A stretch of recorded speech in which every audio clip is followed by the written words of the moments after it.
La Diputación acogió esta mañana la presentación del homenaje que la Federación de Entidades Galegas en Cataluña realizará al director de la Real Banda de Gaitas de la Diputación, Xosé Luis Foxo, en Xares, en el municipio de Veiga, los próximos 11 y 12 de agosto. Premian así la labor realizada por el músico ourensano con los hijos de los emigrantes gallegos. A Xosé Luis Foxo non teño palabras que dicirlle, creo que permanentemente eu sempre falei de que se Ourense é o que é na gaita, débeselle a Xosé Luis Foxo, porque é unha incansable labor a que leva feito, unha labor propia, con creatividade propia dun artista, na compilación, na restauración e na transformación das máis sentidas e coñecidas raíces do noso folclore.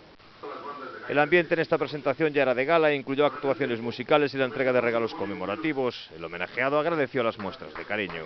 Teño que agradecer ás institucións galegas de Barcelona haber pensado na miña persoa, digamos, agradecerme o traballo que eu fixen a favor da enseñanza e da educación, porque non dicilo, dos rapaces, dos fillos de emigrantes en Barcelona.